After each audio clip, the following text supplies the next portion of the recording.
gets in your head when you listen every week. You hear that music, it's like Pavlov's dog. You gotta start getting excited about goaltending. You're making big windmill saves. Darren Millard, along with the co-founders of InGoal magazine, David Hutchison and Kevin Woodley. Don't you feel that way when you hear the beep, beep, beep, beep? Well, I mean, I'm pretty much just a drooling mess on most mornings, so I'm kind of like Pavlov's dog a lot of time. The only Pavlov dog for Woody is he hears the goal horn in his head all the time. Oh, that's not very That's nice. the other thing. And all of a sudden, my neck gets sore from the sunburn, right? So, yeah, that's the one I used to get teased about. I got to tell you this story. I'm part of a new skate twice a month on Sunday mornings.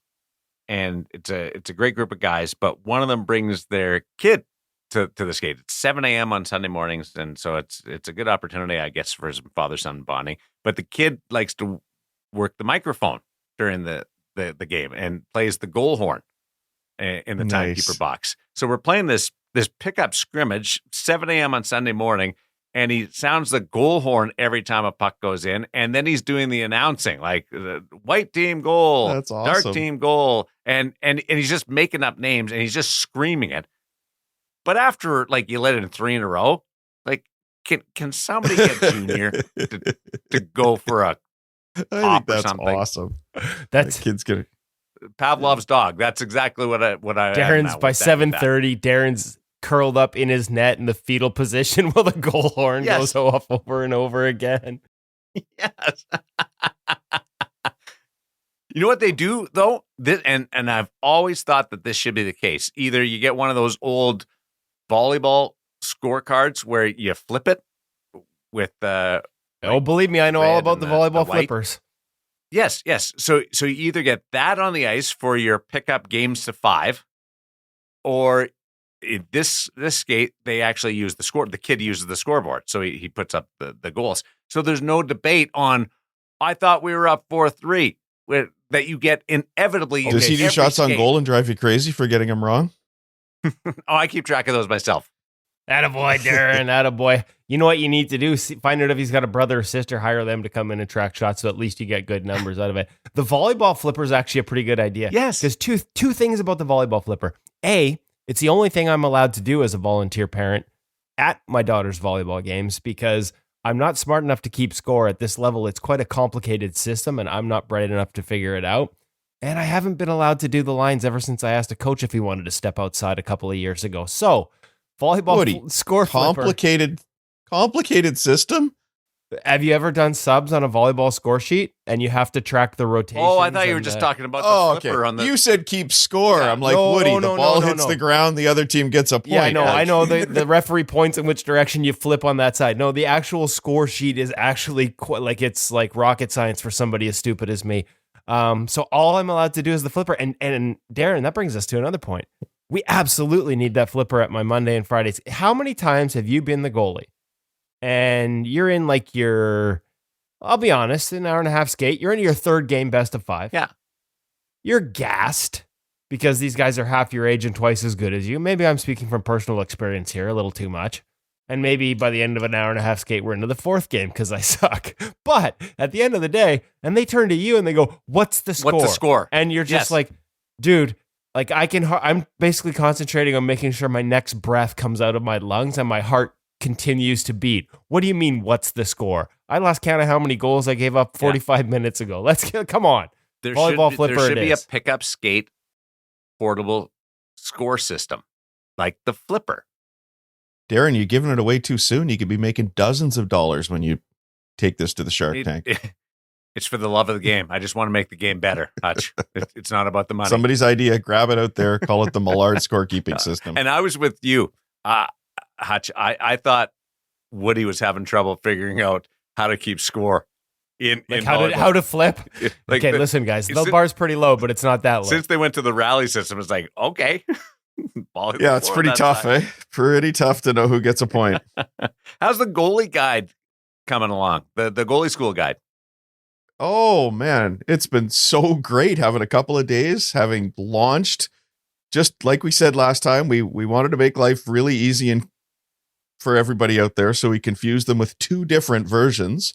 We have an online searchable directory that's got something like 156 coaches in there, all over North America, and there might even be one or two outside North America.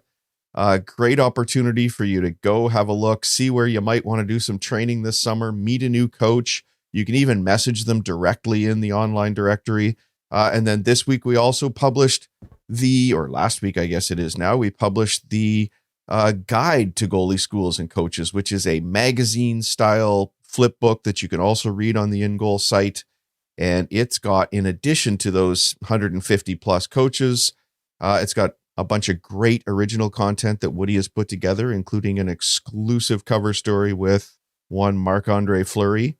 So you can find some great stuff in there. Some Kristen Campbell from the PWHL. We got a little Carey Price in there. We've got all sorts of great content for you to dive into and read, and beautifully designed. And just a super opportunity for you to, again, check out some of the different coaches around North America. And as we've said before, great opportunity to train with somebody new this summer. And sorry, burying the lead hutch here because I'm not the professional writer that Kevin Woodley is. The online guide, has a chance for you to win a CCM custom mask. All you have to do is flip through, find the CCM ad, click on it, and you'll get the form to enter the giveaway. It's very simple to do. You can enter every day if you would like, one entry per day. And on April the 15th, we're going to randomly pull one name, and that person will get the opportunity to have a custom CCM mask, that 3D printed liner molded to your face. There's one little asterisk to it in that you need to be able to get to an authorized CCM retailer so that you can be fitted for this. If you live a little too far afield to do that, or you don't want to make the trip to do it, then we can substitute one of the off-the-shelf masks. Or if you have a youngster that you'd like the mask for and they don't fit the custom sizes, then you can also get a youth mask instead. But chance for a free mask if you just get in there, go find the CCM ad in the guide. Please check out a bunch of our partner coaches who were in there and click on a few of them in the online directory and ask for some information about their summer programming. Lots more coaches still coming in, by the way, too. So if you're not part of it yet, send us a note, coaches@ingoalmag.com. I'm flipping through right now. I was just say that's a good point. The coaches that missed out on the first opportunity, it's too late to get into the magazine style. That's obviously laid out magazine style, so you can't just add pages to it. But the online directory is already becoming an invaluable resource for goalie and goalie parents as it was intended. We're going to expand the searchability of it as we go here, and you can still get in on that at any level, whether it's just a free listing, because we want to make sure it's as inclusive as possible, or whether you want a little more profile and you want to boost where you appear in the listing, add some logos, add some ads, whatever it is. The online directory options remain open for coaches that want to get involved in that. I'm willing to bet by this time next year, there's very few that don't. There's Eli Wilson's school, Summerlin, BC. I didn't know he was in Summerlin, BC, as well as Edmonton, Toronto. Sure is, every summer. Great place to start. You know what else is in there, Darren, as you flip through there? There's an ad for our featured guest this week, or at least linked to it. Hockey Alberta and the program they're running. Matt Weninger, goalie coach of the Moose Jaw Warriors in the Western Hockey League. Through this program, this guide, and Matt reaching out to us, we have entered a partnership with Hockey Alberta. And I got to say, and we get into this a little in the feature interview, a bit of a mea culpa. I've been pretty critical of Hockey Canada compared to the U.S. as we've gone through the U.S. programs and all the resources and the way they're trying to develop goaltenders. And I will give myself credit because I've always added the caveat, there are great people doing great things in Canada. And I think we've discovered one with Matt Weninger and what Hockey Alberta is doing. The program they are running at a provincial level is, frankly, echoes a lot of what we'd like to see at a national level. So we had a chance to sit down with Matt and get into some of the keys of that, why it's been successful and what they're trying to do. That'll be in this week's feature interview presented by Sense Arena. Presented rather than prevented. Yeah, they're not preventing any interviews. They are goalies, so it just kind of comes to mind. Yeah. Prevent. No, but just so everybody knows, our sponsors cannot tell us who we do or do not interview. They're not preventing people from coming on the show. Walk me through Sorry. finding the goalie mask and being able to be in the eligibility side of getting the CCM custom mask. Was I clear as mud as always? So simple that even Kevin Woodley, who can't keep score at a volleyball game, can actually find the ad, click on the mask, and enter to win it, although he is not eligible. Just find the ad. There's a QR code. If you want to scan it, you can do it on your phone, or just click on the ad. It'll take you to the entry form, and you can win, as Hutch said, a CCM Axis Pro Mask Custom if you can get to a location where they can do the fitting. And if not, we'll just find the size that fits you closest and get you one of those, or as Hutch mentioned, junior masks as well. So you go to InGoalMag.com. Yep. Right at the very top of InGoalMag.com, you'll see this blue band. And on it, there are links to both the online directory and the guide.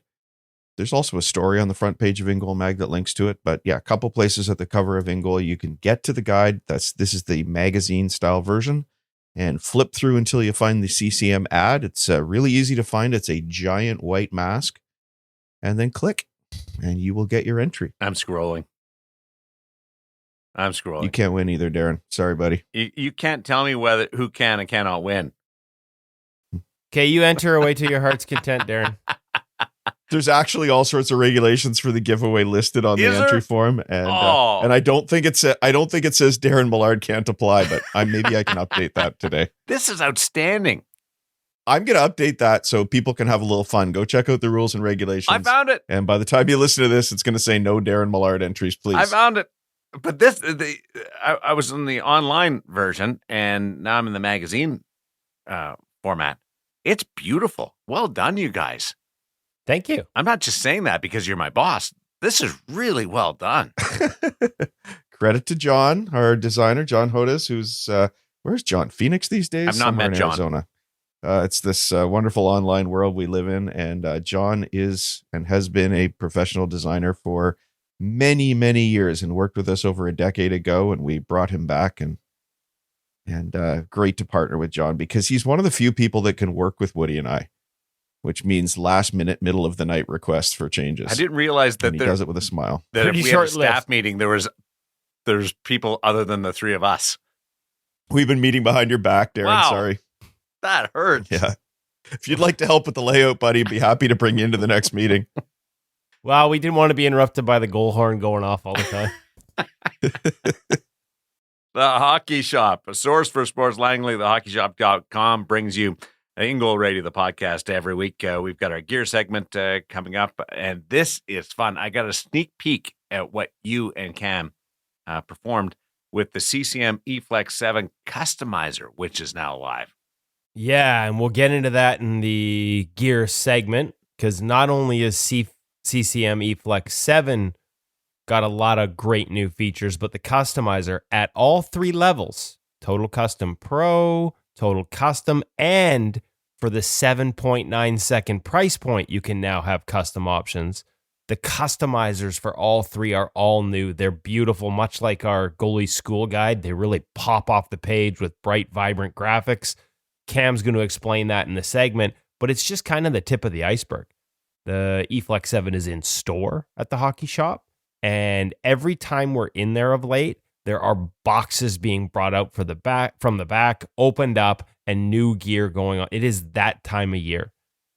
New chest protectors and pants from Warrior, new sticks from multiple companies, new gear launches from multiple companies. Brian's got one coming up. We got the new Bauer line coming up. It is the most exciting time of year to be a goalie. I know we've talked in the past about how other brands are launching at different times of the year, so there's a constant flow of new equipment.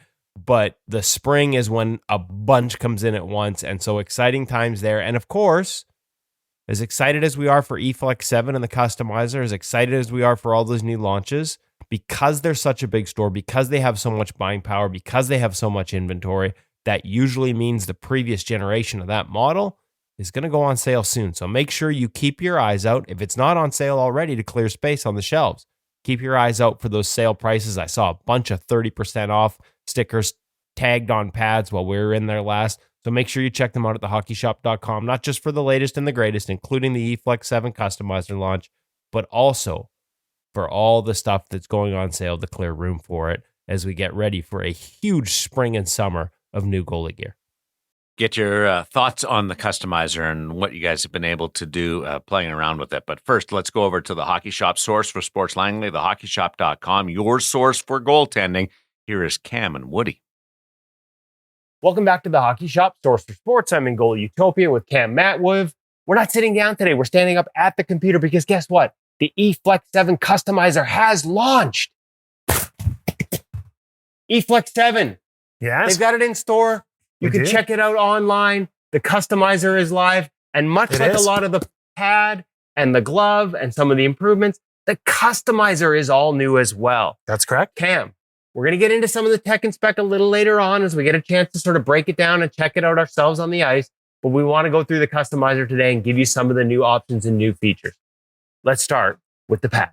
Looking at the actual physical customizer itself, you now see their new graphic. Very sharp. Very slick graphics. Yes, there is some. This is a big improvement. Ooh, sliding zone. CGT. CGT. This is where we get into one of the new features. Cross glide technology. They've got a new sliding surface. They've done all the testing. We'll get into that in our full review, but the numbers come back. This material slides better, both on brand new ice and on beat up ice, the kind of stuff we got to endure. Maybe not in the NHL, but at every other level. Cross glide technology, all new in the EFlex 7. And more colors on the inside. More colors, and it's just bottom line, it's better than speed skate. All right. Color going. Let's go to the glove. I love the look on the new customizer. Big improvement. Some new things that we are going to see. Some we can talk about, some we can't. Big highlight so far. 580 is going to be the stock glove, and there's finger stalls. Very ease of closure out of the box. Some more additional options here. Stock, they are adding an extra inch of depth to the pocket as well. So a nice little added feature. You can obviously go to the NHL legal options. Because the +1's not legal? Yes, exactly. And again, you see those cross form, or you can get a traditional wrist strap. So far from what we've seen, some of the Pro Palm gloves have been extremely easy to close out of the box. So we've been really happy with that. I was going to say, we'll get into a full review on this with all the details. But at the end of the day, this is the best closing glove since they made the major changes at CCM. The closure, as Cam said, is so good that they've ordered all Pro Palm stock, and right out of the box, that they have no problems. So, last but not least, certainly when it comes to CCM, is the blocker. Again, just I love the way it pops on this customizer. Speed skate. Specs? Ooh. Similar suspects that we've seen in the past. No necessarily changes, no big changes on this. Exactly. Ain't broke, don't fix it. Exactly. All right, folks, we've given you the quick nitty-gritty breakdown on some of the changes. We're going to dig into that a little more as we get a chance to get the pads on the ice more and try them out, give you some of the feedback on it. Check out the customizer because all the options are listed there. It's exciting new look for the customizer for CCM. They went to great lengths to sort of improve the customizer experience for you with this new EFlex 7 launch, in part because there's a lot of excitement around the evolution of the product itself. They extended that to the customizer. Have fun. Don't lose an entire weekend. Remember to mix in a water. Yes. Check it out. That's the customizer. It's kind of strange. Usually you do the equipment first, the gear first, and then the customizer. But this is kind of flipped a little bit. Well, honestly, it's been the way a lot of companies have done it. And here's the thing. I find it a little frustrating at times. And You're frustrated. Credit. Wow. Yeah, quelle surprise. They do this quite a bit. But as soon as the customizer launches, you can place an order. So you can go customize your gear, CCM EFlex 7 at the customizers, which are launched now, and finalize an order and place it through Cam in the hockey shop. But a lot of times they're not allowed to talk about, or at least publicly talk about, including us, a lot of the features on the new gear, which seems silly because the features are what sells it. The beauty of the way CCM's done this is their full 2025 goalie customizer catalog is linked from the customizers. So we can give you some Cole's notes here. And I should say, make sure you go to the YouTube page this week, because that audio tease that we just did is a much abbreviated version of the full segment. And obviously we'll show off the customizer on the YouTube page. We've also got an article up at InGoalMag.com that walks you through it, as well as some of the highlights. And they include a new sliding surface, cross glide technology, CGT. It's smooth to the touch. It's clearly a different material. They've done a bunch of testing on it. We haven't had a chance to test it out much, but they've done a bunch of like lab and on ice and science-backed numbers to understand that it slides better on both fresh ice and chopped up ice compared to speed skin, which was good on one, not necessarily on the other. So they've made the change away from speed skin on the inner edge. You can still get speed skin on other if you like the texture of it and like the durability of it on the face of the pad, but on an inside edge, it'll be cross glide technology. So that's one big improvement in the CCM EFlex 7. There are other parts of the pad. There's a new QMSS calf wrap system, version 3.0. I like the improvements on. The glove, though, 580, not 581. Finger stalls are back. It's been re-engineered, redesigned.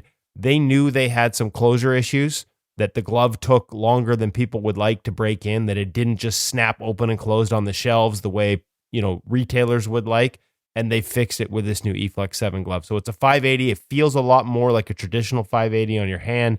Opens and closes. It opens and closes so well that Cam in the hockey shop ordered pro palms, and they're still snapping like butter when you're in the store out of the box. We had one. Our website has a video of a quick open and close out of the box of a new glove. So much improved there. Can't wait to sort of go for the full review and tell you all about the line in the near future here as we do our full deep dive. But a lot of those details and a lot of the different ordering options are all available if you download or take a look at the PDF guide for their 2025 goalie gear, which is available linked off the customizer page. Well, Woody just threw in a little jargon there that not everybody will be familiar with unless you've been listening for a long time. The Pro Palm CCM gloves come in 3 different palms. You've got the Game Ready, which is the lightest protection, easiest closure, the Pro Palm, and then there's the Practice glove, which unless you're playing pro or maybe top level college or junior, it's unlikely you would ever order the Practice glove because it's very, very difficult to close, but very protective. The Pro Palm in the middle of the range, still great for a game, still great for practice. And that's what the hockey, because it tends to close a little tougher than Game Ready in previous years. A lot of retailers haven't ordered the Pro Palm. It's only been for custom, but as Woody said, Hockey Shop ordered the Pro Palm.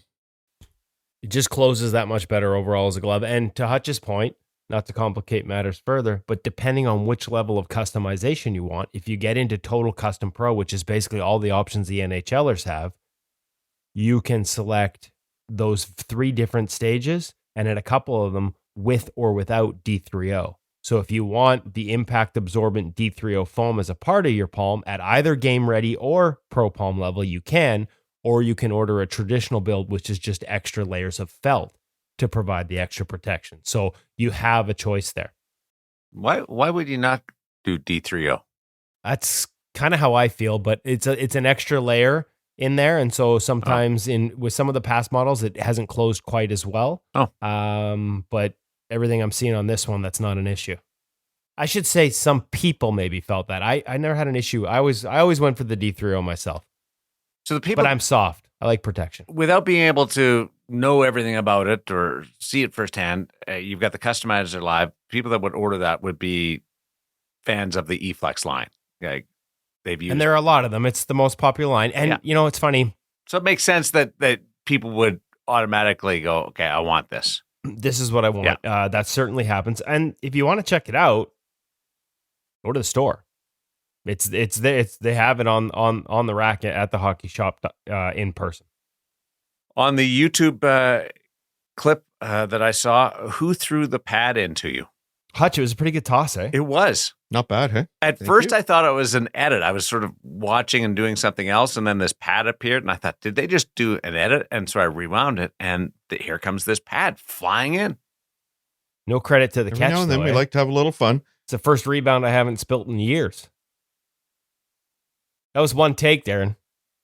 Really? Woody was game ready there. Oh, yeah. I was game ready. We only ever do one take. Let's be honest. Yeah, because if I'd stumbled and dropped it and knocked coffee all over the computer we were using for the customizer, we definitely would have left that in. And again, on the YouTube, the version, they've got all kinds of colors that are popping up that you guys put side by side with your presentation.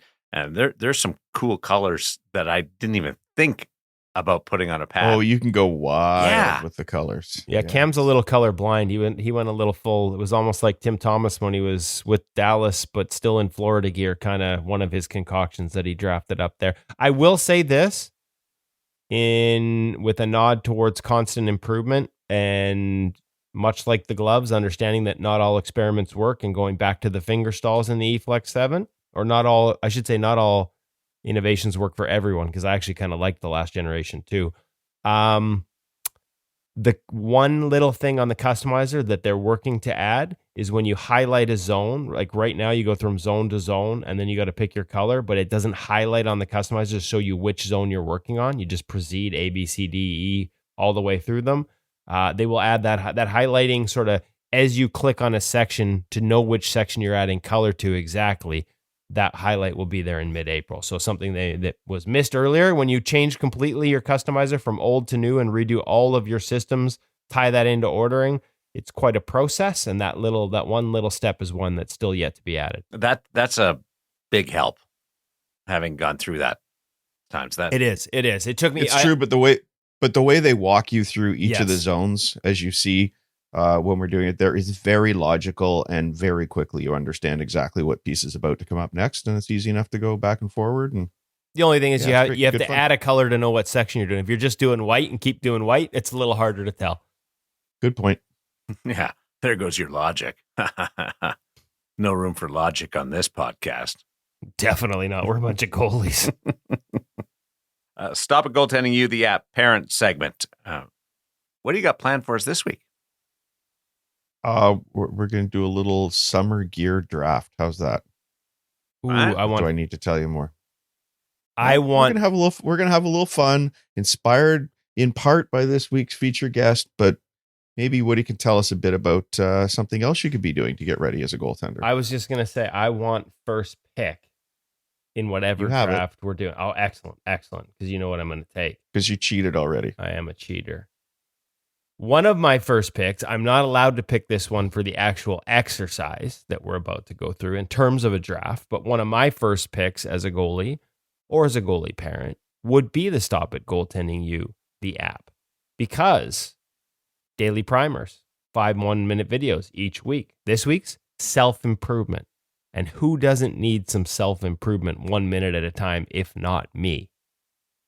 Longer video this week, Sean Guerin, NCAA goaltender, with some goalie tips on early eyes. Quick 5-minute video to talk about the benefit of early eyes, something we hear a lot from NHL goalies when we're doing our pro reads and the various types of drills, getting eyes early on the puck. 5-minute video on that. Great lessons in there for goalies of every age.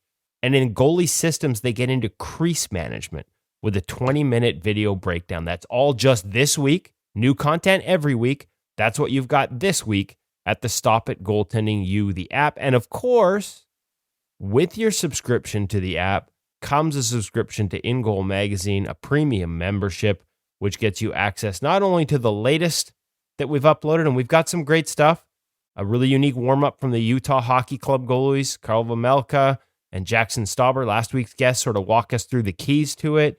We've got fresh pro reads up there. We've got more pro drills coming. You get full access to InGoal magazine premium and our archive with over 1,000 stories, videos, tips, and drills right up to the NHL, all for one low monthly price of $9.99 in the Stop It Goaltending You, the app. Check it out today. All right, boys. I noticed that our feature guest on social posted 4 images that made up his recommended summer training kit for goalies. Makes a lot of sense. Matt is with us in part because of his work as a provincial level development model guy. And so that he would be commenting on summer training made a lot of sense. Turns out when I went back just to double check, because I knew you guys would ask me what those 4 things were. And we've already teased me about my memory 14 times today, or I forget how many times. I don't remember teasing this was a repost. Yeah, it turns out this was a repost from a coach in Edmonton who is doing great work with associations there. And he's a very creative coach, really thinks the game. And he's done some pieces at the old InGoal. And I'm talking about Cortex Goalie Development's Evan Carrillo. Go find him in the guide. He posted this actually 6 years ago. So anyway, I'm not going to spoil this by telling you just yet what Matt and Evan posted for theirs, but I just thought for fun, guys, we would raise the question. What would you suggest that young goalies use to train this summer? We're not talking on the ice things here, and the one little caveat is that you can't use anything from any of our show sponsors, because of course, Stop at You, Visual Edge, Sense Arena, all those things are great to train with. Let's do this kind of draft style. We're going to go around the table here, maybe 3, possibly 4 times. And since Woody, as always, jumped the gun in our chat last night, he can get things going with the first pick. Is it a snake Third draft? captain, first pick. Is it a snake But draft? Woody, sure, we could do that. Would you like to do that, Darren? Well, otherwise, it gives him a huge advantage. Okay. Oh, well, the other thing, just making sure he doesn't get a huge advantage, I thought I'd let Woody know he's not allowed to claim all 3 right away because he likes to get as many things into a sentence as he possibly can. Woody, you only have 1 pick in the first round, and Darren, we can do it snake style if you would like. Kevin Woodley, what are you going to start with? With the first pick in the tools for summer draft, Kevin Woodley selects tennis racket. And why did you do that? You knew that was coming, boys. You knew that. I knew it was coming. How come, Woody? Because I'm just a massive Henrik Lundqvist fan. And he used to talk about how he used it to train in the offseason. And when you start to think about it, the lateral footwork, the quick feet required, the leg work from a side to side movement perspective, combined with eye hand coordination, the ability to sort of track a moving object that's bouncing up at you off the court quite often in tennis. So coming up towards you and then coordinate with hand. I just think there are enough similarities that it makes sense that a lot of the skills required and athleticism required should translate. And frankly, one of the best goalies of all time like to use it in the offseason. So I think that's proof positive. So give me the tennis racket and I will find a place to, in my case, go get my ass kicked by my wife on the tennis court. We might have to play over in Vancouver next time I'm over, Woody. Darren, would you like the privilege of the second pick in the draft? Yes. Swimming. Right. Swimming, do tell. Yeah, just cardiovascular. It's an underappreciated sport when it comes to fitness. And you're also in the water, and you don't have to just swim laps. You can hang out and do different. We had guys who used to play water polo. I talked to Mark Stone. Used to play water polo in the summer as part of his training with a bunch of junior hockey compatriots, and that was huge for physical fitness. But just swimming in general is awesome for your cardiovascular, to the point where at times you don't even know you're doing the training because you can fit other aspects into it. Hold on. So I said tennis racket and you're coming up with a pool? Yeah, well, Darren's training kit is very large. Yeah, you can go to your big training kit. You can go to your neighborhood pool, can't you? Yeah. It's just goggles in Darren's pool. Yeah. That's all. Listen. You can go to your neighborhood pool or your local YMCA, but some of us have a little issue with germs. So after watching my kid at her weekend volleyball tournament get into the hot tub in the hotel we were staying at, and I yelled down to her, "You better be bathing in Lysol after this." I'm not sure I can do the public pool. So Darren's kit just cost me $145K and a big hole in the backyard. Woody, hot tubs do not count as training. Okay. Darren, that's awesome because you came way out of left field on that one. I did not expect water polo. I love it. I'm going to also be a little bit out of left field because everybody is probably thinking hand-eye coordination, fitness, and so on. And I'm going to say golf clubs. And I'm going to say golf clubs, not because of the physical side of the sport, but the mental side of the sport. It's you alone. You need a next shot mentality. There's a real good chance that you're not going to be very good at it. Those of us who are very good at it are the exception. I said us, but I'm not one of them. And also, it is a lifetime sport. So you're helping your child develop a passion for a sport that will last a lifetime. And if you think that being a goaltender is financially crippling you, wait till your kid gets into golf. It's actually a super affordable sport for junior kids. It's actually one of the reasons I love it, because you spend about what you would spend, for house league hockey, but you get access to the golf course all summer long. it only becomes expensive when they rope you in as an adult. But yeah, golf clubs is my pick. And since it is a snake draft, as Darren called it, I guess I get one more pick now. And I'm going to go on a similar line of the mental side. I'm going to say a baseball glove. And I think we all know that baseball is an incredible sport for catching. We've had people tell us on the show before that learning to catch a ball is actually an underdeveloped skill in goaltenders right up to professional hockey. But I would also just like to suggest that if you can become a pitcher, that is another great mental battle, because it is you alone out there, all eyes on you, and developing that ability to next pitch, next shot, really good for your goaltending as well. So there's my 2 picks, Darren, and it's back to you. I'll go a pair of runners and 3 tennis balls, 3 t-shirts, 3 pylons. Doesn't matter. Stuff that you can just throw. You just filled your kit out like I told Woody was going to. Just throw them out there, and you can create all kinds of different activities, shuttle runs or lateral lunges, a pair of runners and anything to run around, and you have millions of workout options. I like the creativity aspect too. Challenge your kid to be creative. Yeah. Creating little obstacle courses. Yeah. It might be. Yeah. Have a lot of fun. Woody?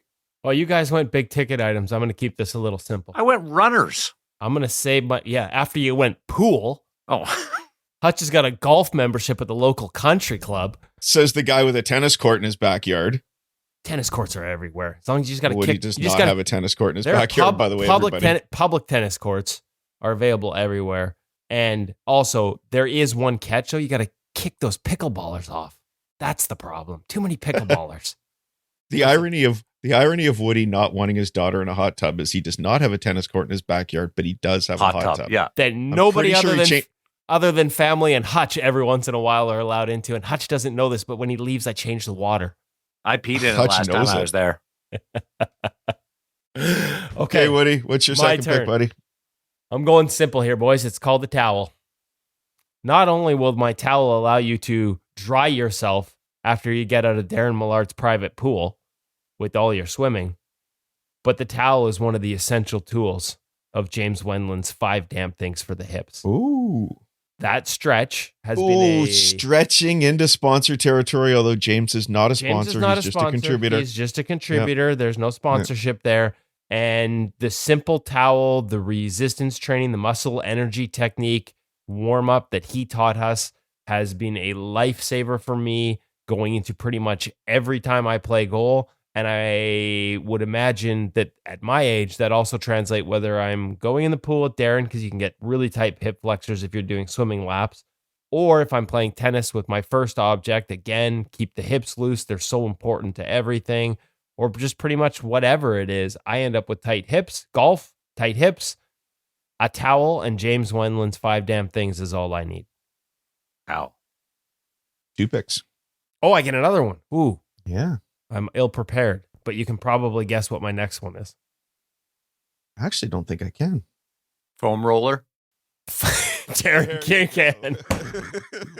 Unbelievable. Yeah, not to be too obvious, but again, the aches, the pains, the foam rolling helps sort of relieve some of them. There's debates on how invaluable or how valuable it can be, but for me, it's a staple. And sort of as much as a lot of this is focused on exercise and training, I do think that recovery and recovery tools, like, listen, if I was going to get bougie and have a pool and a golf course membership like you two, I would say something like, because they're not a sponsor, probably should be, but they're not a sponsor, something like a Normatec boot to take all the pressure out of the legs. But there you go. No. I'll there just you go. Now you're going roller. Taking another draft pick early. Woody can't help himself.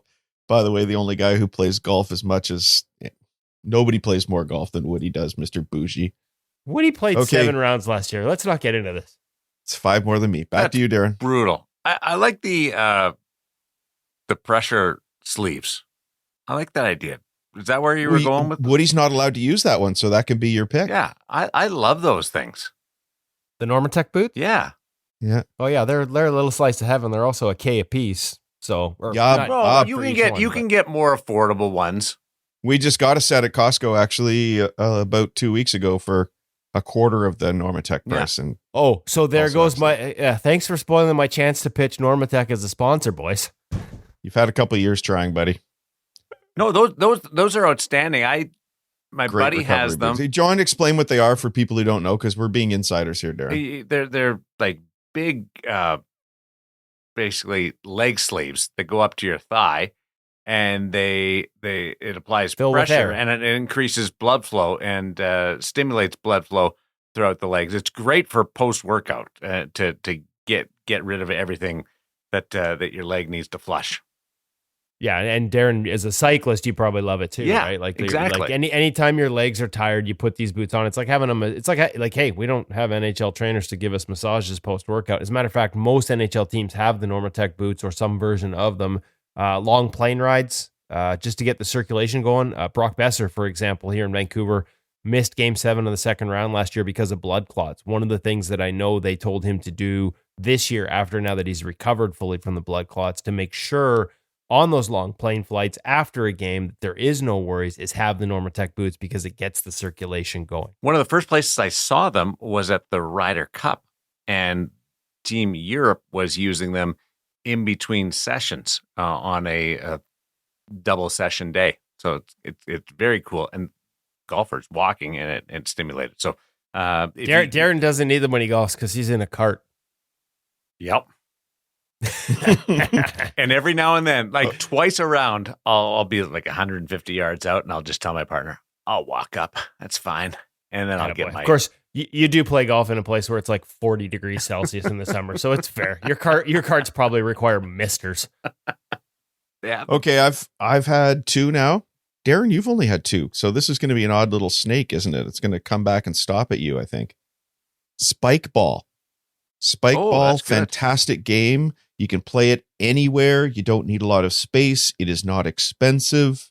It is athletic. You get to develop those athletic skills that we are accused of not having enough of as goaltenders. You often see them at goalie schools, in fact, for some of the off-ice training. Somebody like Eli Wilson, go check him out in the guide, uses it at his camps, I know.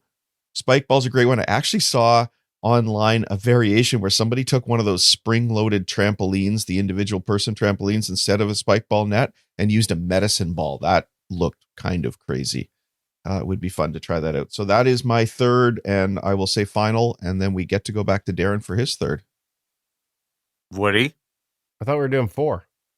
Well, if I was then going to say, if anybody really needs to make one more pick, Woody can get in. I don't have a 4th, so if we want to stop at 3, that's great. I said 3 to 4. Cycling.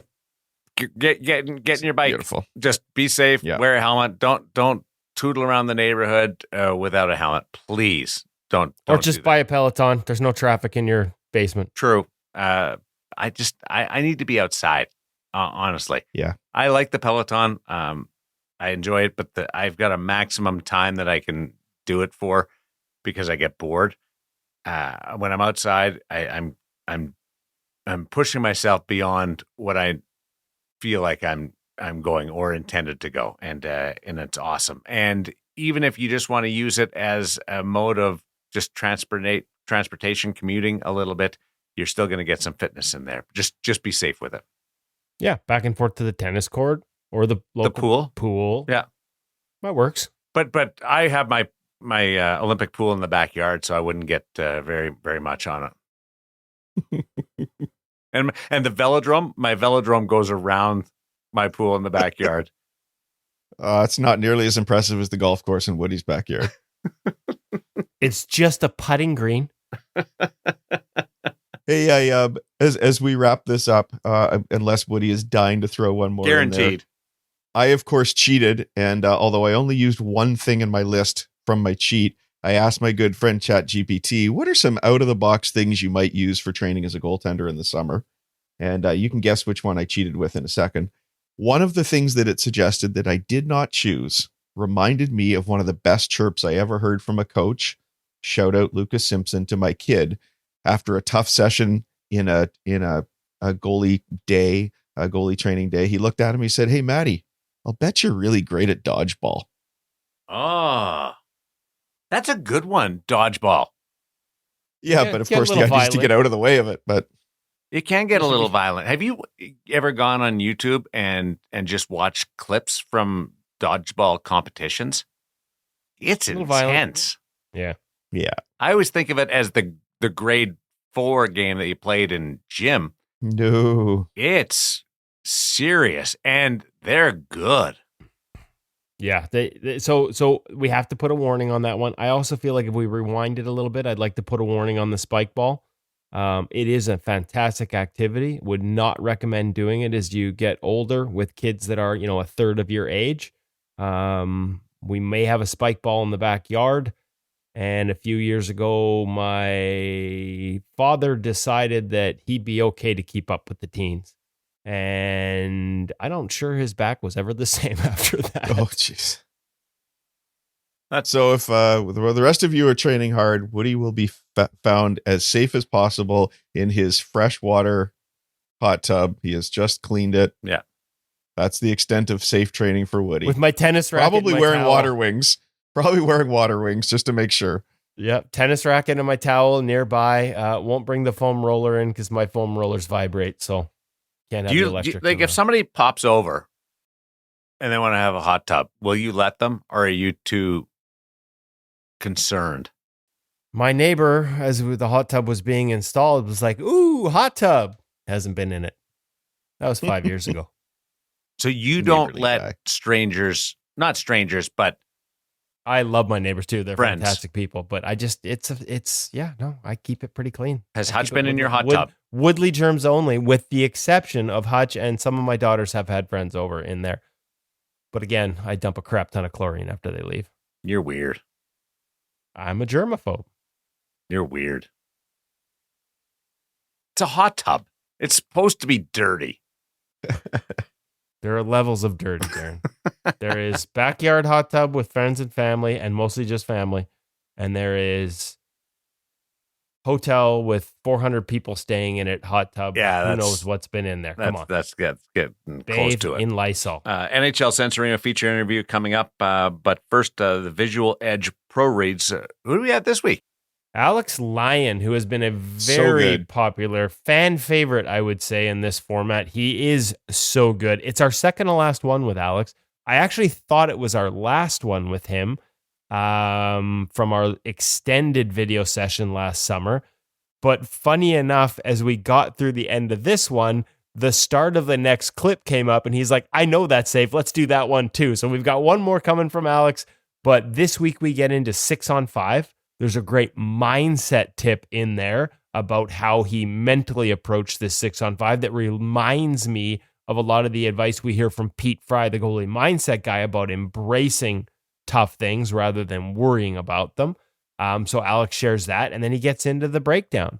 A little reverse VH from a dead angle against an elite player. How much is he committing to that versus looking for passing lanes? Some skate or slide decisions coming off his post if and when that pass gets through. And then, hey, we talked about with the Stop at Goaltending U app having a 5-minute video on early eyes and breaking down the mechanics of his movement that allow him to get set and square on an elite shooter. And it might be interesting for people to hear against an elite shooter from what I thought was a pretty good look, just how much time and space Alex thought he had and just how much he thought that was a save that he has to make every single time. So breaks you into the mindset of an elite goaltender, as well as giving you a lot of play reading tips, all in this week's Pro Reads with Alex Lyon of the Detroit Red Wings. And of course, Pro Reads is a presentation now of our friends over at Visual Edge. If you are an InGoal member, you will save on your Visual Edge program. Visual Edge is a cutting edge online cognitive and visual training tool. You take their Edge test. It will give you scores in several different key visual fields, and then it will build out a program that you can use, just whether it's 15 minutes a day or less, to refine and improve in all those areas. We've heard from Alex Lyon's teammate with the Red Wings, Cam Talbot, in our podcast and in his Pro Reads about just how much he feels it's helped him late in his career, finding pucks through traffic, tracking pucks off open releases, all the different elements that require improved visual skills. Visual Edge will help you gain. Never thought of a 6-on-5 mental approach. Because there's a lot of stress with it. It's always late in the game and you're trying to protect the lead. I never really thought that there might be a specific training that you could do for that in advance. Well, I mean, there's the tactical elements of it, and then there's the mindset. And the mindset, and we've heard this from Pete at his seminars over the year. Like, if you go into it, it's like a penalty kill basically. But you're right, the added pressure at the end of the game of they could tie it. We saw it last night. St. Louis tied it with 31 seconds left against Talbot and the Red Wings on a great pass. But having the mindset of, rather than, oh crap, in this case, Andre Vasilevsky's going to the bench, they're having an extra attacker. It's a bring it on mindset. I want my teammate to take that penalty because I'm ready to kill it. All those types of mentalities that Pete talks about, Alex embraces quite easily and quite naturally at the start of this 6-on-5. I want my teammate to take the penalty to get him the heck off the ice because we're better off 5-on-4 than we are with him on the ice. Sounds like we got a few same teammates. Yeah, we're playing I'm on Wednesday, you're on Tuesday. Same guys. I had some rough games where I tried to decline the penalty with the referees for our team because shorthanded was not a friend to us. I think my favorite one of those, not to make this about us, but I think my favorite one of those ever was in an actual playoff game at the beer league level. Up a goal, get a power play late in the game, look up ice, and rather than killing the puck, both of my defensemen are below the opposite goal line, and we sure enough give up a 2-on-0.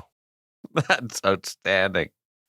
On the subject of line, what save when you were scrolling through did he see, and what kind of save was it that he wanted to go do for pro reads? I'm going to be perfectly honest with you. I just saw the start of it, didn't go have a chance to go through. We do the pro reads one at a time because I'm not, I'm not smart enough to work that far ahead and do all the video at once. So I'm not sure. It's cool that they remembered that save though.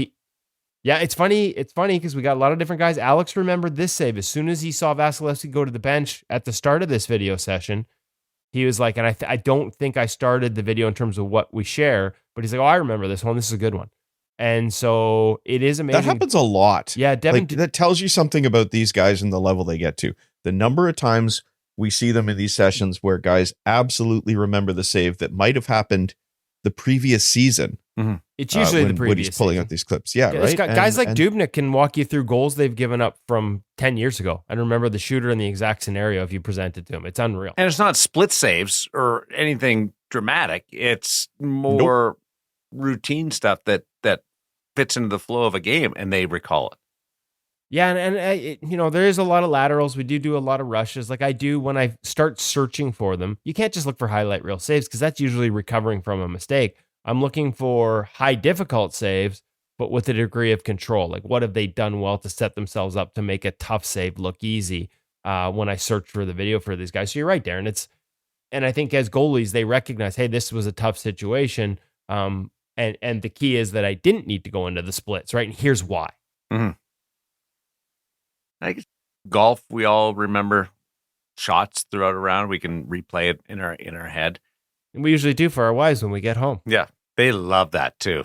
I think they just absolutely I don't think there's any better part of my wife's weekend than me telling her about the 7-iron I hit on 13. Just waiting at the front door. Can we go over your round of golf? Please. To find exactly how you got to 99 on a par 3. Tell me about the 6th shot on 17. I need to know about that. The NHL Sense Arena feature interview this week. It is the NHL Sense Arena feature interview.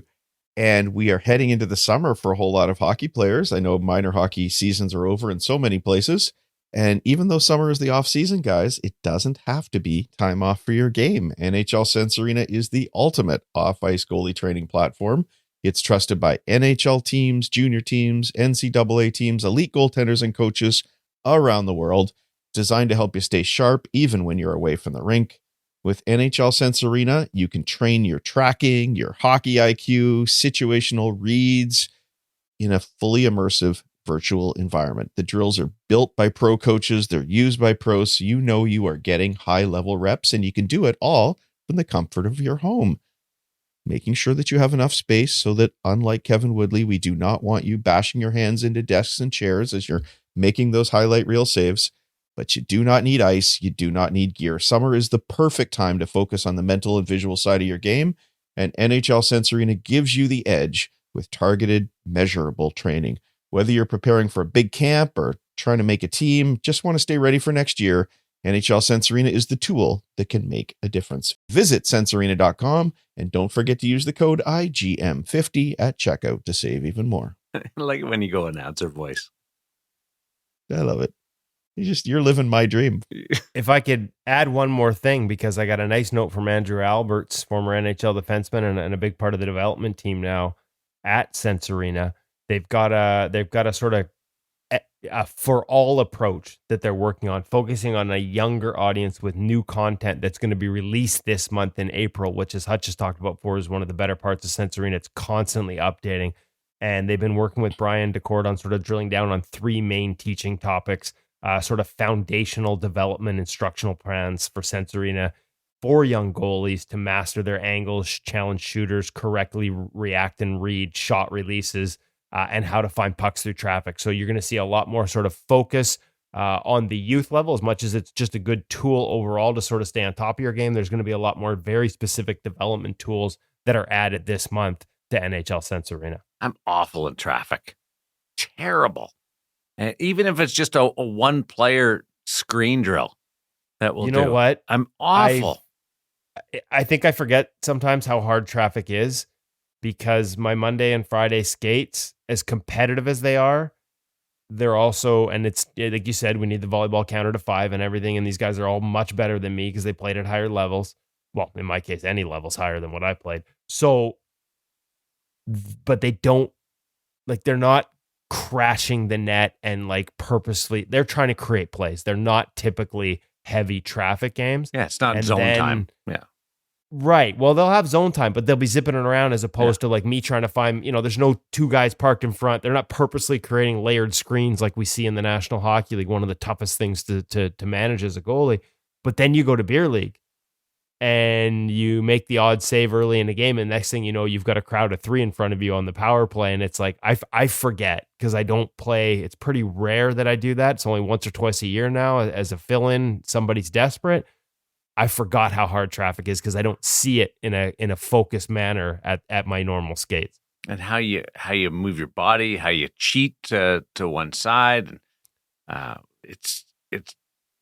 It's predictable. Like if you're thinking about it and you're prepared for it, it's predictable. But man, it takes me a while to get there, and I'm not. It's very hard. There are a lot of young goalies in the National Hockey League right now that the biggest thing holding them back from becoming NHL regulars is learning how to manage traffic at that level. It's a very real difficult thing. You're right, Darren. There are plans, there are rules, there are systems in place, but amid the chaos, it's sometimes very difficult to stick to them.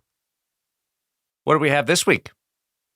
We have Matt Weninger. We teased it earlier on. Hockey Alberta. I think we're just gonna let him go here. Introductions are at the beginning. We established sort of how he got started early in his career, played NCAA hockey, a very small taste of minor pro, and then right into coaching. And it's an interesting journey because the coaching side happened while he was still playing, and some great advice on how that can help you. And maybe one of the tools we should have had in our parent advice tool bag was a coaching kit to advise kids to go back and work with younger goalies in the summer as a tool to get better themselves. If you can teach it, you will see it from a different aspect. He gets into that. And then into a lot of the development efforts that he's been making with Hockey Alberta. And there are some great lessons and takeaways within there. This isn't an advertorial for what they're doing. This is how can other organizations, recognizing, like, let's not wait for the national body to tell us how we develop goaltenders. We can do this as a smaller organization, whether you're Hockey Alberta, which is an entire province, or even down to a single minor hockey organization in a city or town. There are some great takeaways about the way they have gone about this, creating volunteer coaches who are armed with knowledge about the position and letting it grow from there. So a lot of great lessons and takeaways with Matt Weninger of the Moose Jaw Warriors and Hockey Alberta. Really excited to welcome to the InGoal Radio podcast for the first time. And I have a feeling it might be the first time of many. Matt Weninger. It's been a while since we caught up at the old Hockey Canada POE camps. He is the goaltending coach for the Moose Jaw Warriors in the Western Hockey League, as well as the manager of goaltending for Hockey Alberta, and caught my eye because of the programs. Not only because I know Matt, who played hockey right up to college as a goaltender, but the programs he's running in Alberta. So we're going to get into all of that. But first off, just good to see you again. Great to be here, Kevin. I appreciate it. It's been a while, so excited to be on here. Yeah, we'll leave the fact that the last time we saw each other was at a POE, and it's been a while because there's a reason for that. But let's go back to, I want to get into everything you're doing with Hockey Alberta. I want to get into, the life and role and job as a goalie coach in the Western Hockey League, Canada's top junior league. But let's go back to the playing days. Ended up at St. Lawrence University for 4 years in the NCAA. Little bit of a stint in the minor pro after that, but we had to include it though. Yeah. Where does it all start for you? Where does goaltending come in? Goaltending. Well, I don't know. I came from a passionate hockey family. I had two cousins that played Division I college hockey at Michigan Tech. One of them was a Washington Capitals draft pick, and they were quite a bit older than me. And I just kind of looked up to them, and my dad was a passionate hockey guy, and I just followed in their footsteps. Goaltending, came right up, grew up in Lethbridge, and was probably a little bit of a late bloomer. Late bloomer and average, I guess. Just, I was listed by the Spokane Chiefs at one point. Went through the Saskatchewan Junior League and was lucky enough that I did get an NCAA Division I scholarship at St. Lawrence, and was lucky enough ended up there as goalie for 4 years and really was a starting goalie for 4 years, and then played a lot of games there. Yeah, I think I have the record for most games, and with that comes most losses. So close on the wins, but first on the losses. And it's a different era too, and I wanted to tie this in a little bit because now you're coaching, and I wanted to get into how you transitioned to coaching, whether you always knew that was something you want to do, but you're coming up as a youngster, sort of, I'm looking at, you're playing U15 around the time I started sort of learning about this position and covering it, like 2003, 2004, which was also a time where we still had NHL goalies that would do things like get up with the wrong foot. Like the technical part of the game wasn't as drilled in then as it is now. I'm just kind of curious, what were your experiences, 20 years ago from a goaltending coach perspective as you're coming up as a young goalie, that 14, 15 year age range? I remember being able to do a backside push. I remember learning how to do that as a U15, so Bantam AAA. Learning how to do that, and like I said, now I sit on the coaching side the other way, and my son is he's first year U13. He does a heck of a backside push. So learning that way. But I got into coaching probably more along the lines I grew up in Lethbridge, and there really was no goalie coaching. Period. No coaching. No specialized anything. So you learned on your own. I kind of, grew up in the era of Mika Kiprasov in Calgary, and it was just it was just watch Mika Kiprasov and watch the highlight packs and watch the games and see the things that he did and try to emulate them, but really was no coaching. So, when I ended up going to school at St. Lawrence, I would come home and have the best job ever in the summer would come home and run goalie camps and coach. And that was essentially how I did it, and almost started as, a 21-year-old with a monopoly in Lethbridge because there wasn't anybody else. And so that was basically how I got my foot into coaching, and that transition from playing to coaching, because I didn't have really a full-time goalie coach till I went to St. Lawrence, and I actually got lucky with some good ones. Like Andrew Allen was my first one at St. Lawrence, who's been with Buffalo and Seattle. And then I had Paul Schoenfelder next, after Andrew got a job with Buffalo, I think. Yeah. Geez, I'm going wrong. No, I think that timeline sounds about right. Obviously, Andrew's been on and Paul have both been guests on the podcast before, and guys that we know really well. So in terms of having your first goalie coaches, those aren't bad samples to choose from. No, exactly. And then I had Chris Mayotte for my last 2 years, and he's been the USA Hockey World Junior goalie coach / assistant coach a few times. So by 4 years there, I got a wealth of knowledge. it's funny because we've talked to guys who recommend in your playing days, and actually older guys that say this now to younger kids, like, go coach in the summer. You will learn a lot by if you can teach something, you will learn it down to its foundation. And you'll also see what other kids are doing as they learn new things and different things, sort of that tools in the toolbox philosophy. It's a different perspective for sure.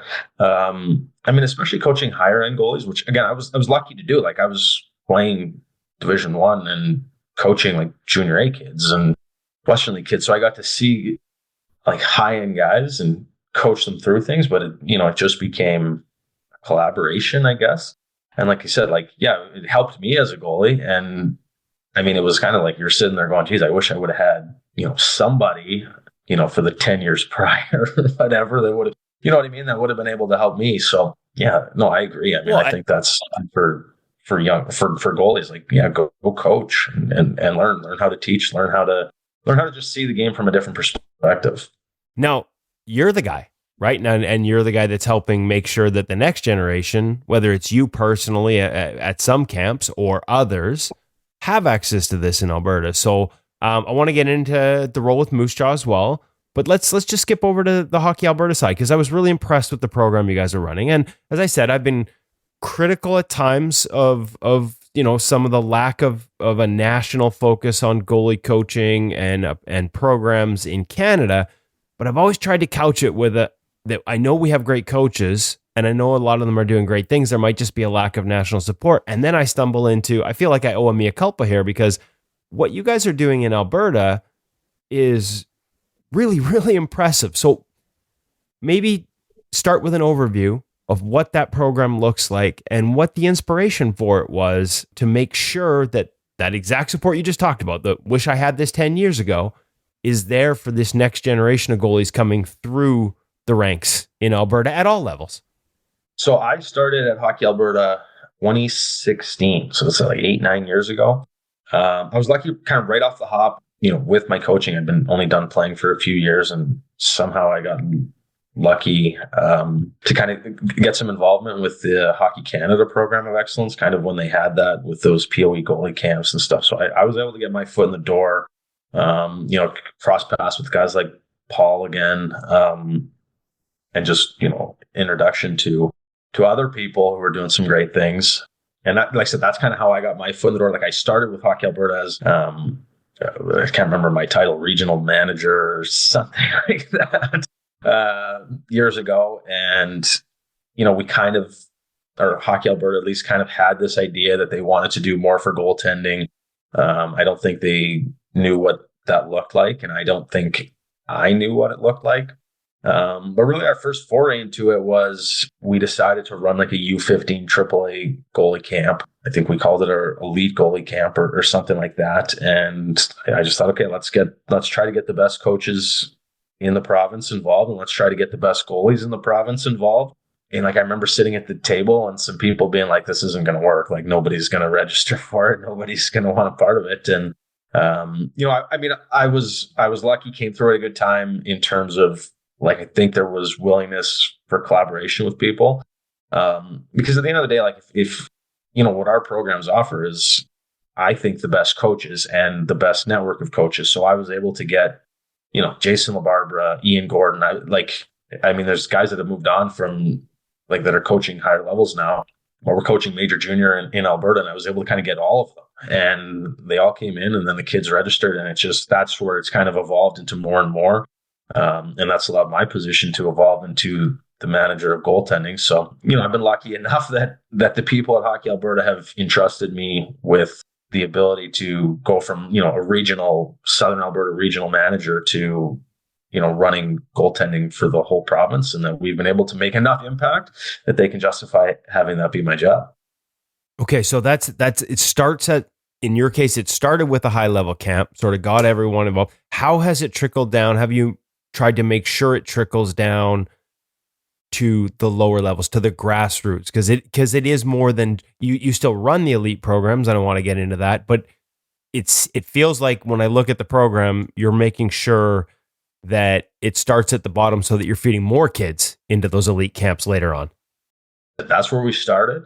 For most people, yeah, usually it starts with the lower levels. We just started at the highest, and now it has it's trickled down. The concept and the philosophy for our program is like, so we kind of run three different streams for our goaltending. Like number one would be coach development. So like we have goalie and coach mentorship that we ran this year, and it's continued to evolve. And with the coach mentorship part, it's like we've had partnership with the Flames and the Oilers. They've done a lot for, like Dustin Schwartz and Jason LaBarbera, for example, like the two goalie coaches for the teams in Alberta have done a great job. Like I'm able to bring guys into pregame skates, and they're going to sit around and chit chat after and offer mentorship for coaches in that regard. And then so that would be kind of our first prong, I guess. The second would be the grassroots. So we look at some of our programming this year. Like we run like a U11, we call it a U11 prep program. So goaltenders that are basically new to goaltending. In our province, really you don't become a full-time goalie till U11. Like there are some U9 kids that play full-time and whatnot under our umbrella, but U11 kind of tends to be the beginning. So we start there with programs there, and we try to run programs for everybody. And then we have our elite stream model, which now we start at U11. Like I said, we started at U15 AAA many moons ago, but now in Alberta, Hockey Alberta runs our U11 AA league. So our programs start at U11 AA. So in theory, you come into our elite stream programs at U11, so U11 AA, and then we run up U13 AA, U15 AA, U15 AAA, U17, U18 AAA AA. And then we run a female one as well. So that female one encompasses U13 AA, U13. So with female, obviously they can be, the elite stream female can be a little bit all over the place in terms of playing boys, in terms of the AA leagues for girls, etc. So we do U13, U15, and U18 for those programs. Curriculum, how you built it out. You talked about the grassroots with coaches. Collaborative effort. How have you developed that? What models have you used, and how you find that balance between, especially U11, not overdoing it, letting them sort of learn some of this stuff on their own and develop some of the natural instincts, I guess, as opposed to being coached on everything? So again, for me, like my biggest thing is I don't think these elite stream programs run with just my name or just Matt Weninger. Like I have to bring in good coaches. And again, I've been lucky to be able to do that. I'm lucky on the buy-in for people. So yeah, like our goalie camps they're not the Matt Weninger goalie camp. It's the Hockey Alberta program. So again, try to bring in the best coaches that we can. And I want the best coaches coaching these kids. So like our curriculum per se, like all of our camps right now, they're weekend camps. We look at 5 ice times. First ice time, start with skating. Start with skating. That's probably the most important. I know it's a tough sell for kids sometimes, but you know what I mean? Like you have to be able to skate to play, and you know that, Kevin, and I think anybody that coaches or plays knows you have to be able to skate to play. We start there, then we do some real simple tracking stuff on the first ice time. So we have 5 ice times. So the first ice time on the Saturday, so the second ice time, simple tracking. Then we kind of do more advanced tracking, so tracking passes, tracking player movement on that third ice time. And then we go to in-tight play on the fourth ice time, and then we go to more game situational play on fifth ice time. So that's the general curriculum. The drills, the teaching points, etc., like that. Usually for each camp, like I try to let each coach have the opportunity to run a session, or at least our more experienced coaches run a session. So I want to learn, and everybody does. Like if you're going to come into a group of 6, 8 coaches, however, like you want to learn, you want to be able to steal drills, or like I'm saying you, but I do for sure. I want to be able to be in that environment, and I want to be able to steal drills, steal ideas, steal philosophies, and just learn. And I think that's, again, when it comes back to that coach development, like that's. Like I try to set the coach development up to be what I want to learn because I'm a coach. So that's what I go with. And that's, like I said, that's kind of the format that we use. And again, I'm lucky because I've had good people buy in. Now you mentioned the first stream is coaching. How have you sort of It reminds me a little bit of the first focus when we talk about national programs, like in Sweden, right? They talk about, hey, if we want better goalies, let's build better coaches and focus on that, and then we'll inevitably get better goalies. How have you guys gone about, trying to educate more coaches on goaltending at a provincial level?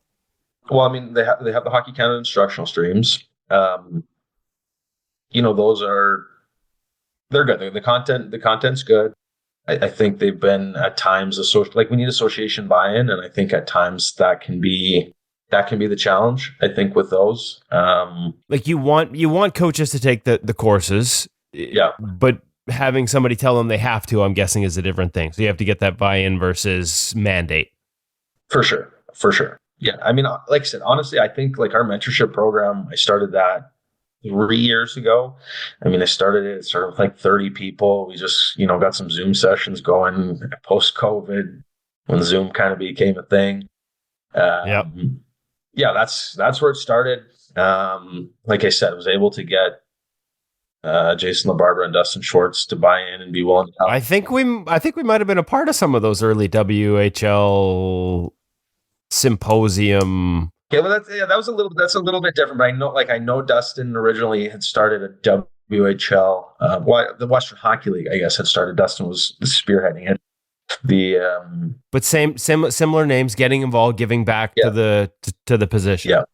Yeah, and I mean, I think this past year we had 190 people in our mentorship program on the coaching side. On the coaching side, yeah. So, I might be a little off on that number, but it was roughly that. And within that group, I think like we had 40 at a Flames game, 40 at an Oilers game, and the rest were kind of just virtual. So again, I'm finding ways to grow it. And I think, our partnership with InGoal magazine, I think will be again, from my perspective, I'm looking for, when I'm trying to grow goaltending in Alberta, I'm looking for who are the people doing the best things and how can we incorporate them? And there's InGoal.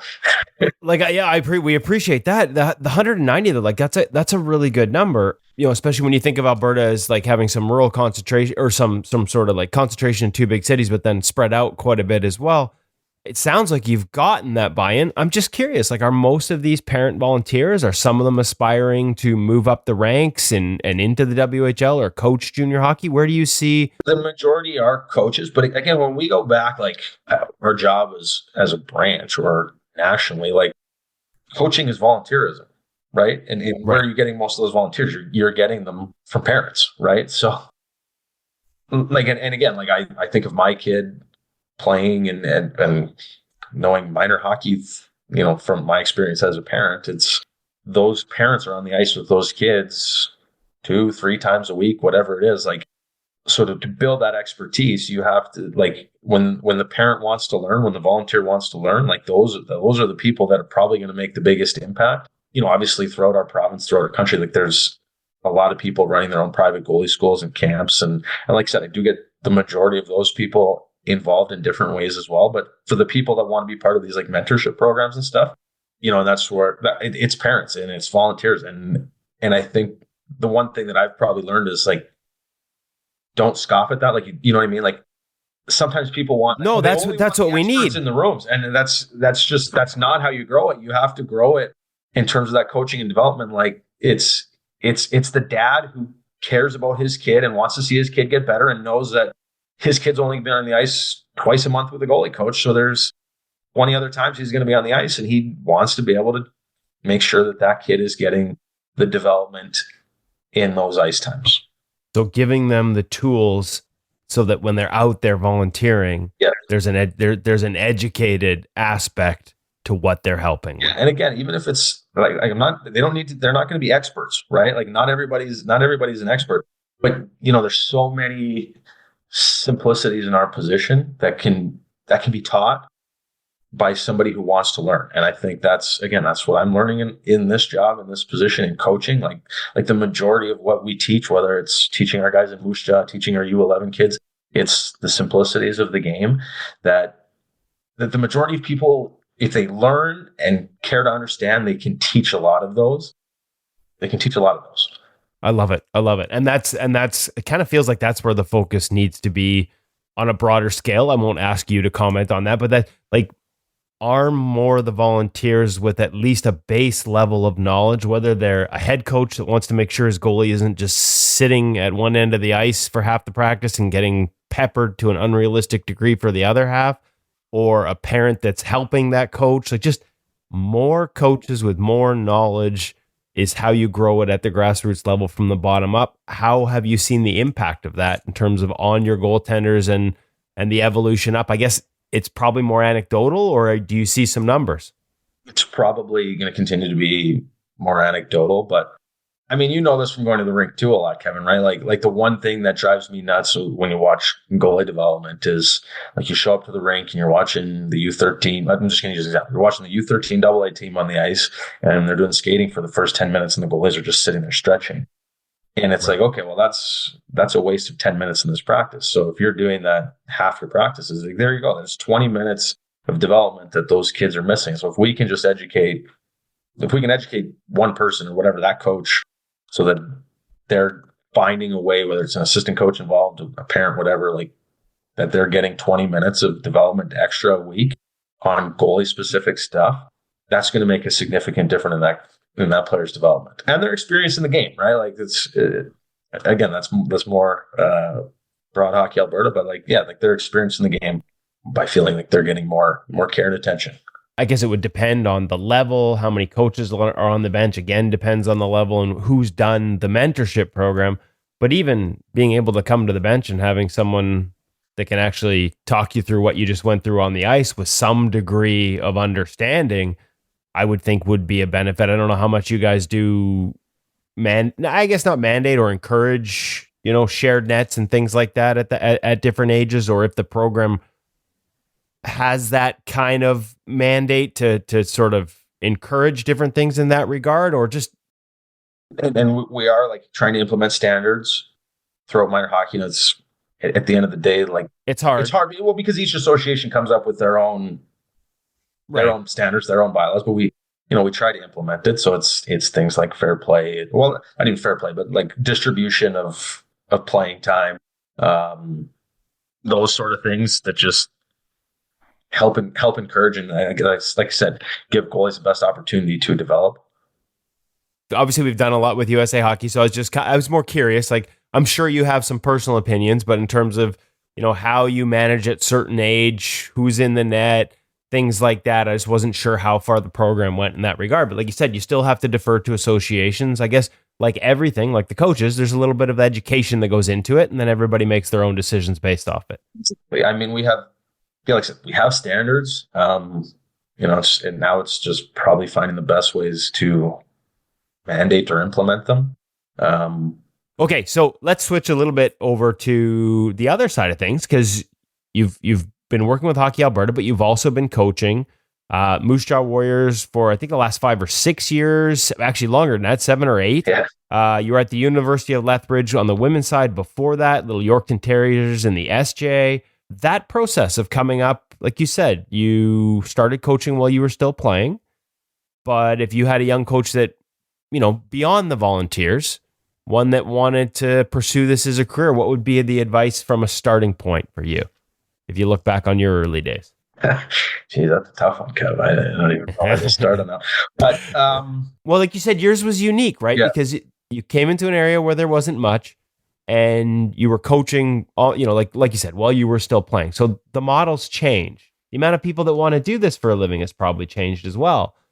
So, but you probably do get those questions. So I'd just be curious what that first piece of advice would be. The piece of advice I would give guys would be like, just get involved and give it your best. Like at whatever level that you end up coaching, that you can create a network with people that will give you the opportunity to do it. Obviously I had started, like I was from Lethbridge, played in the SJ. So when I was done playing, I ended up living in Regina.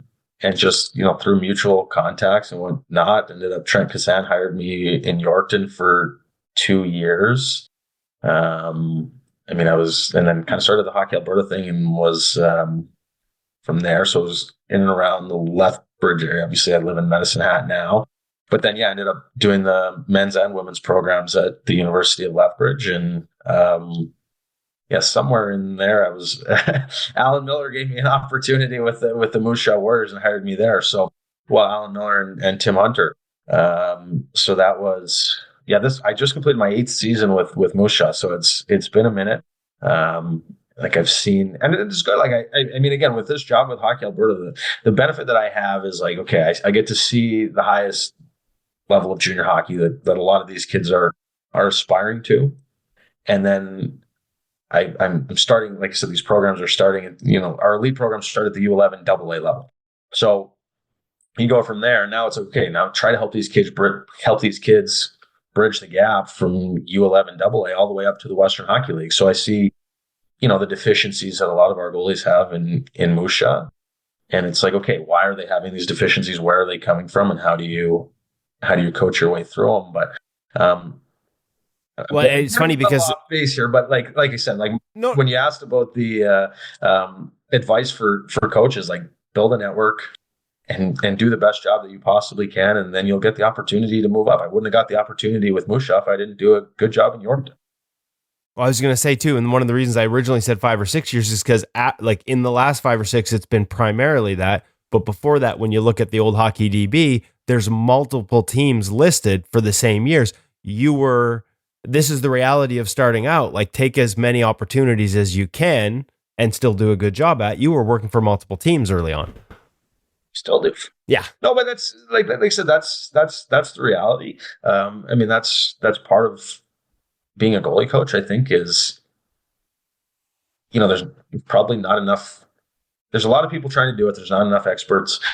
And so, you get reached out to do a lot of things. Then you got to pick and choose the things that you're passionate about and that you want to do. And I mean, like for example, like when I go to Moose Jaw, I help Prairie Hockey Academy there as well, on top of the Hockey Alberta. So again, it's like, when you want to be a goalie coach, you're going to be a man of many titles. And I feel like I have that. And you make the point. You go look on Elite Prospects or Hockey DB, and it's probably, when you see a lot of guys coaching, Kurt's, it's hard to follow. But if you sit them down, they'll probably be able to give you a justification for it. Where are we at? What do you see, from the goalies, over the past 8 years that have come through Moose Jaw? The way the position has changed, the way the demands of the position have changed. Scorers have started to evolve. They finally figured out that the offseason is for skills, like goalies have been doing for 20 some odd years. And we probably shouldn't have let them know that. We should have left them just training to get bigger and stronger faster and not figure out all this shooting. But as you've seen the game develop, like what kind of changes are you seeing, and how do you see it reflected in the kids that are coming in or that have come through for the past 8 years, and what's sort of being asked of them? Well, I mean, the expectations are getting higher on the athlete, higher on the coaches, no question about it. Like, I mean, I think the demand is for more and more and more from everybody. Like it's, you make the good point. Like players are doing more than they ever probably have before in terms of the skill development and stuff off ice. So, I mean, you got to be able to keep up and evolve with the game the best that you can. I mean, I do know like for our guys in Moose Jaw, and what I've noticed probably as much as anything is like, that's their first time that they've had a goalie coach truly with their team. And I think it maybe has evolving to the lower levels now. Like I see lots of U15, U18 AAAs that have full-time goalie coaches, but like it's not just skill development anymore from their goalie coach, right? Like we got our guys in Moose Jaw, and it's like, okay, it's the first time that they've sat down with the goalie coach and done video of their games, that we're working through them with, with reads and just game situation stuff that, again, the majority of them and the majority of the time that they've had coaching is all skill development. And now here's like, okay, now we have to teach you to understand the game. Is there a lesson there? And I'm not asking you to preach or lecture to other levels and other ages or the kids themselves. We've heard from a lot of people that don't think kids in general watch enough hockey to sort of figure out the patterns of the game.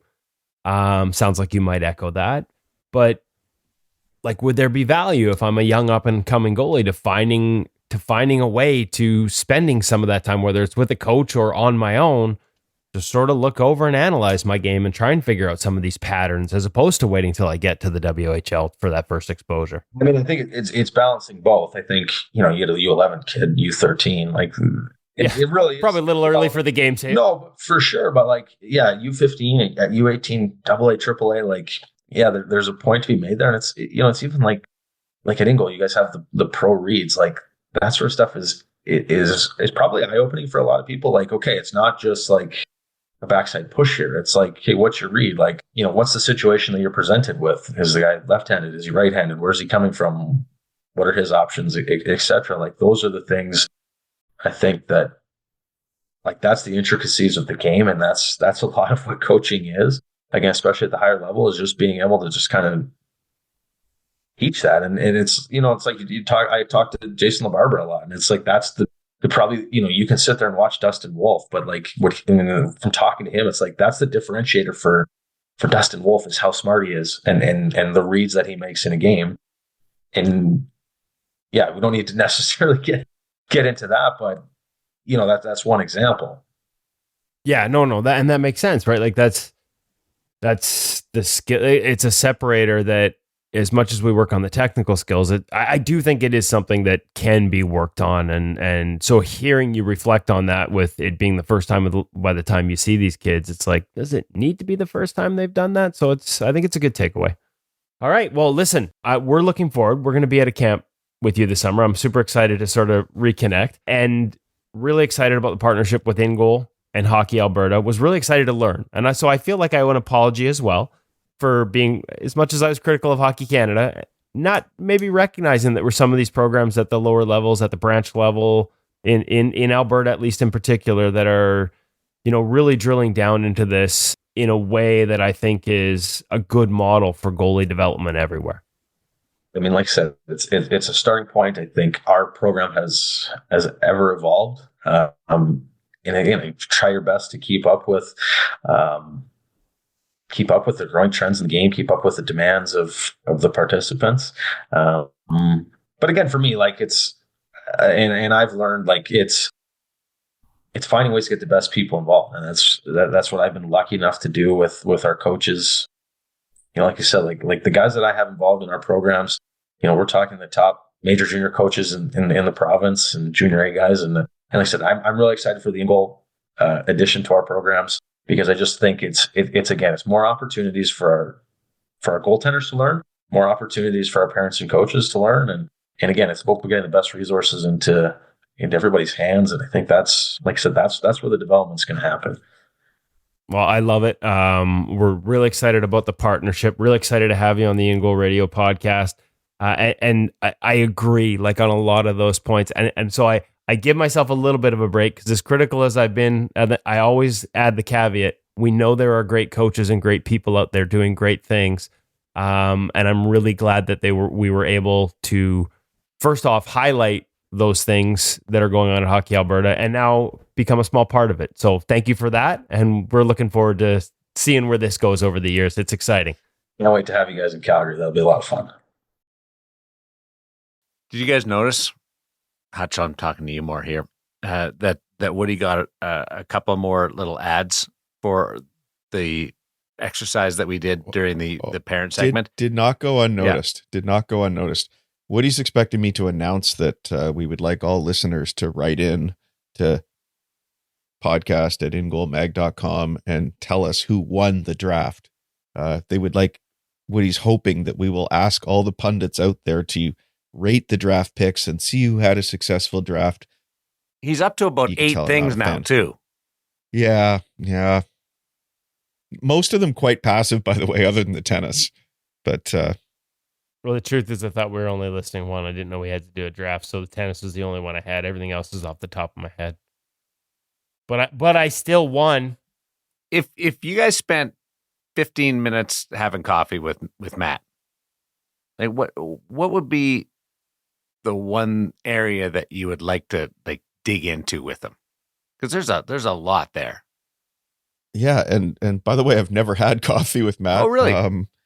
Yeah, it's some people will put 2 and 2 together and know that he's my kid's goalie coach. Matt and I have spoken just for a couple of minutes, and I never bring up my kid when we chat. But I just like to dig into the coach mentorship program. I thought it was amazing. Was 150 he said they had last year? I think he said 190. Yeah. And by the way, Hockey Alberta, he mentioned some InGoal content in there. Everybody who's part of that coach mentorship program, I believe, will be getting a membership to InGoal magazine as part of that program. And quite a few of the high-level goaltenders that go through their development program as well. I don't think he's going to do it by age this year. We're hoping to expand it a little bit next year, but really appreciate the fact that they consider InGoal magazine a great part of their development program for this season.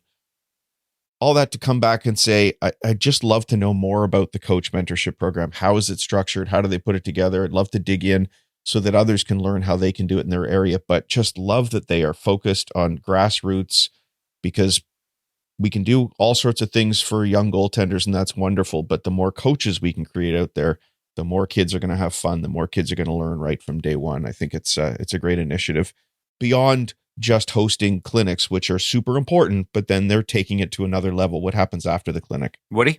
I was going to say the same thing. And not just how you do it, but the way that parents engage on the volunteer basis to become coaches. Like I'd be curious to see, we got a little taste of it with the bronze level. How do you engage them? And then what's the feedback you hear back from them in terms of their kids wanting to learn?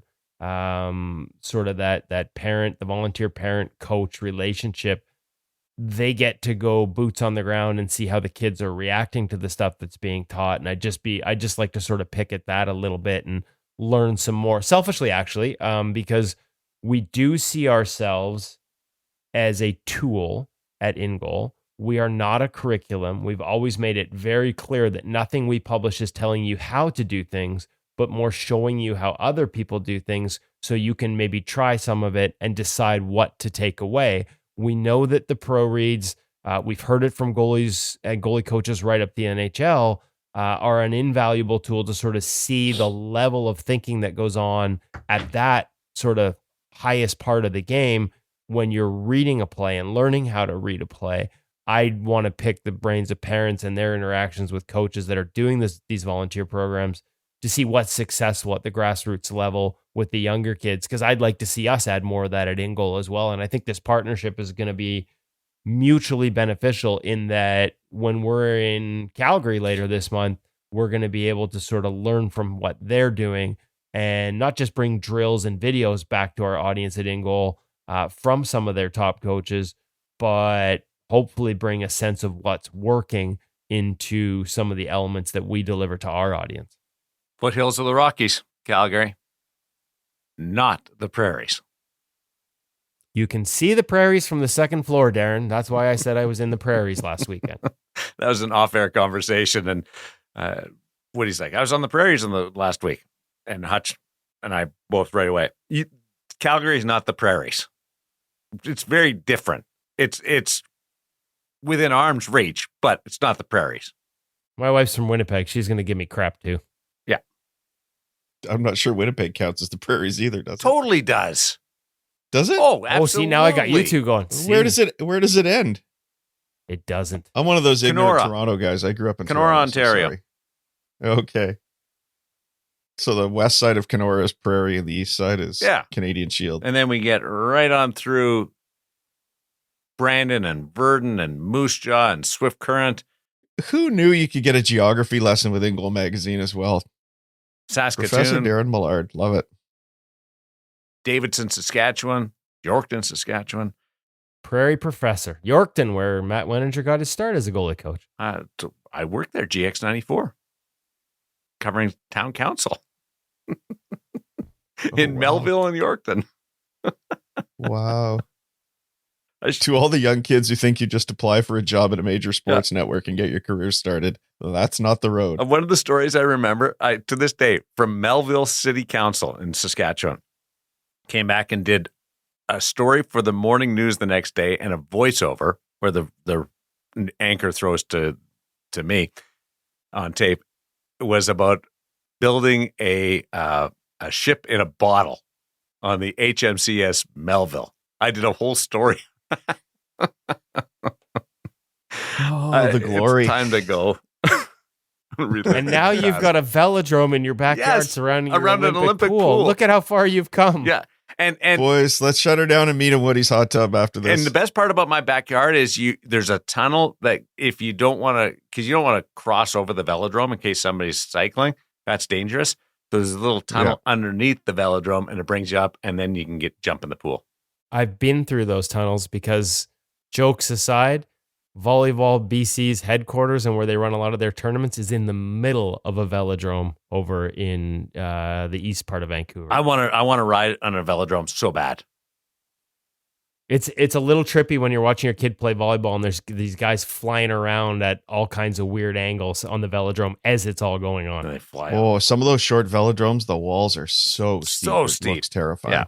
Yeah. Thanks to Matt. Thanks to Cam. Thanks to you for listening to InGoal Radio, the podcast presented by the Hockey Shop, source for sports Langley, thehockeyshop.com. Check out the EFlex 7 customizer now and go over to our YouTube channel and check out what Cam and Woody were able to do with that EFlex customizer. There's a lot of visual aspects that will certainly add to your enjoyment and your recognition of it. We'll talk to you next week on InGoal Radio, the podcast.